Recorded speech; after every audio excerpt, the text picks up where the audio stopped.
What's going on, everybody? Welcome back to another video on overcoming retroactive jealousy. My name is Matt, and in today's video, we're going to be talking about something that I learned along my path to freedom, recovery with retroactive jealousy.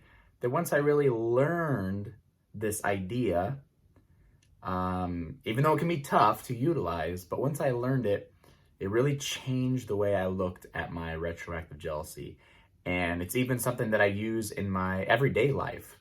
You know, life isn't necessarily fair. Life isn't necessarily easy. But when I keep this in my mind, through everything that I do, it allows me to take a stance of confidence and get on the other side of things in a much, much better place. So I think if you're able to kind of use this in your own journey with overcoming retroactive jealousy, you might find that it works very, very well for you. So that's why I want to share that with you today. But before we get started, if you could just take a quick moment and go ahead and smash the like button. Again, this will help with YouTube's algorithm, not only support this channel's growth, but also help get this video out to more people that really need to see it. So I'd greatly, greatly appreciate it.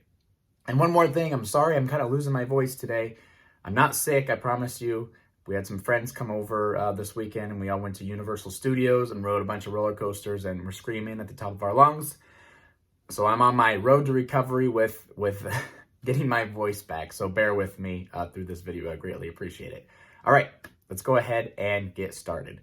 So someone told me one time, actually it was a friend of mine, when I was talking to them about my retroactive jealousy and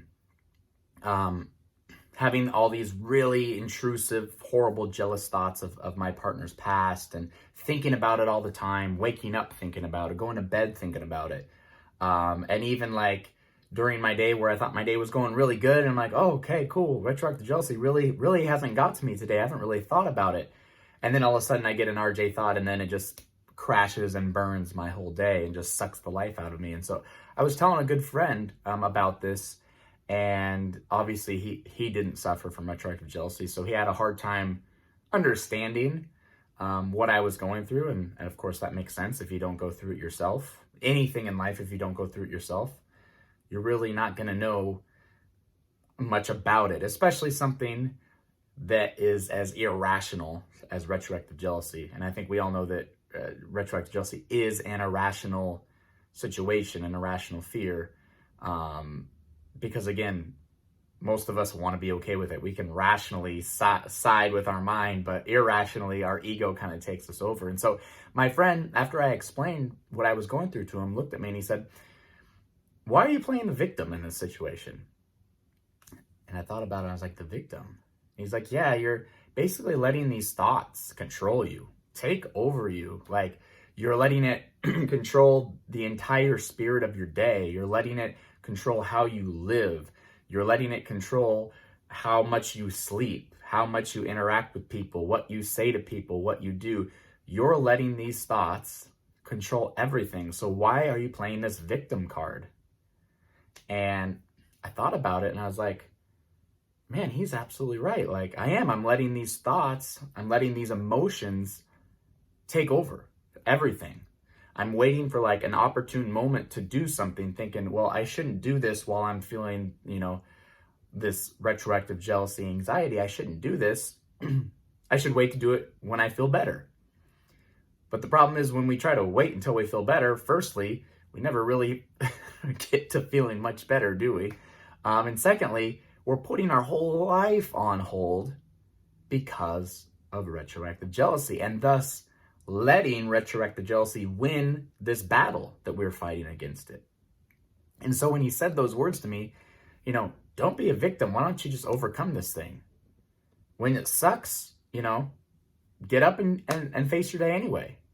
If it's hard, then do it hard, If you're scared, then do it scared. Be an overcomer. Don't be a victim.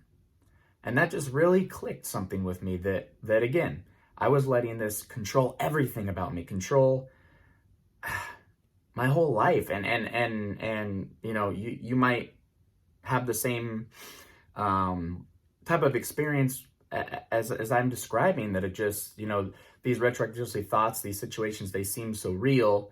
and we want to get over them just as fast as humanly possible. And in that struggle to get over it fast and not wanting to experience it, we resist it and thus cause it to take place. Again, it's retroactive jealousy is that internal game. It's that internal struggle. It has nothing to do on the outside. So how we handle ourselves when we're feeling our worst is going to directly result how quickly we get over this thing. And so by continuing to feel sorry for ourselves, continuing to play this victim card, continuing to, question our partner, ask them questions, find relief, do these rituals and compulsive behaviors, we're playing this victim card that, I need to feel good. I need to feel good right now. I can't live my life feeling this way. I can't do this. I can't do that. I have to get back to this certain point in order to do it. And that's not how life works. That's not how life works. If that's how life worked, we would never get anything done. I'm just thinking in my head, like doing, as silly as an example, this is doing like household chores. How many times have I actually wanted to do the dishes? How many times have I actually wanted to vacuum? How many times have I wanted to do laundry? Maybe 1% of the time have I ever actually wanted to do that stuff. Like never. But I still do it. Even though it doesn't feel good, I still do it. And in the process of getting started and doing it, usually, my motivation, my courage, my brain catches on and be like, okay, if we're going to do this, let's do it. And then we do it. But it's like, anytime I didn't want to do something, if I just put it off and said, no, I don't feel like it. Oh, the thought of that. No, I'm not going to do this. I'm going to, let this fear, let this negativity control me. I'm just going to lay in bed all day. The dishes would stack high. I'd never have clean clothes. I think you get the idea. Again, simple example, but relating that to our retroactive jealousy. If we let this thing continue to control us and every aspect in our lives, if we really identify with our emotions and say, I don't feel good, therefore I can't have a good day. I feel bad, therefore my day has to be bad. I feel like crap, so I need to treat everyone else like crap. I'm feeling like a victim, so I need to point fingers and make people other feel bad to make myself feel good. You are losing this battle. And again, it's okay. It's okay to do that as long as you now recognize that you've fallen into this trap. Because again, the last thing I'm here to do is point fingers and say, you're doing this, you're doing that.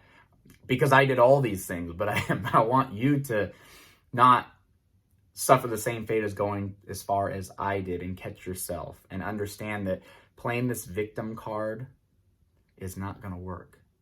Don't be this victim anymore that has to submit to retroactive jealousy, that has to have it control every aspect of your life. Don't let it.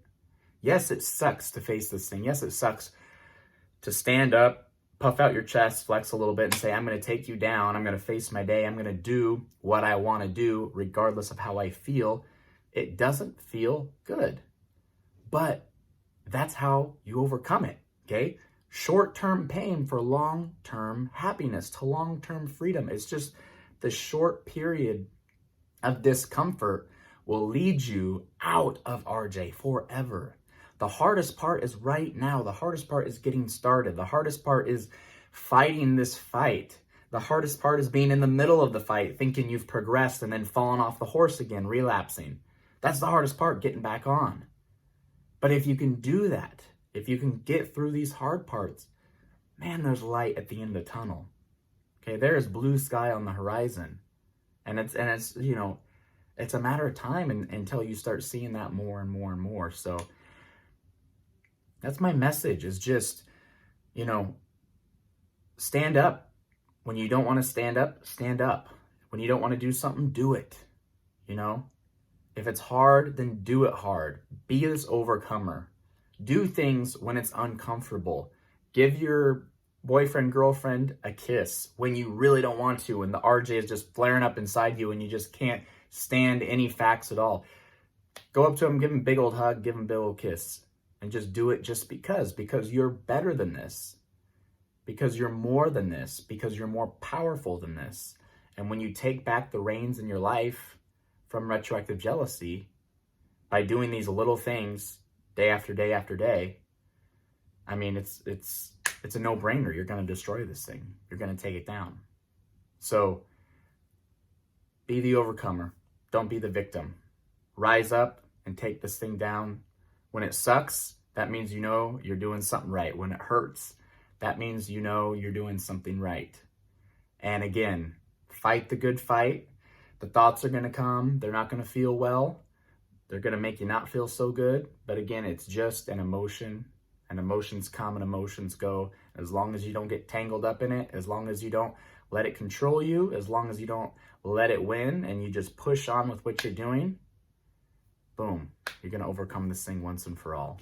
So I hope this video resonated with you and you got a lot of value off of that and can adopt those strategies in your own life. When I did, it really changed the way I just looked at RJ. That this was, something that I could take down, almost humanized it. And I'm not going to let you control my life. I make the decisions in my life. It's my life. I control what goes on.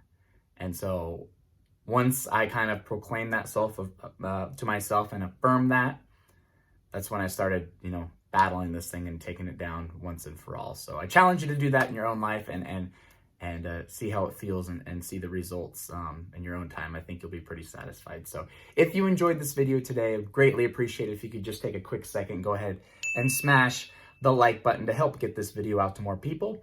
Also, subscribe to the channel if you have not done so already. Click the notification bell so you are alerted every single time that I post a video. And please check out the links in the description below for my Retroactive Jealousy 7-day Road to Freedom Accelerator program. It's a video course starring yours truly, and I'll help you out every single day for 7 days, step by step, what you can do to overcome this retroactive jealousy monster once and for all. And it's a brand new month, and I've just opened up some new spots in my Retroactive Jealousy WhatsApp one-on-one training and coaching. Sorry about that. So if you want some one-on-one time with me through WhatsApp, if you want to send videos to each other and audio messages to each other and photos to each other, or text to each other, any type of way you want to talk, you can purchase 30 days of it, me and you, and we can kick some butt together on this thing, get over this thing together. And like I said, I'll be there to help you every step of the way. Not even that, but kind of gain a good friendship, gain a good relationship between me and you out of this too. That's always kind of cool is being able to, see that side of the other person and grow with the other person and develop some lifelong friendships out of it too. So if you're interested in that, plus a whole bunch of other stuff, I got a ton of links. Go ahead and check the links in the description below for all that information. So thank you again for joining me today. And that's it for now. We'll see you in the next video.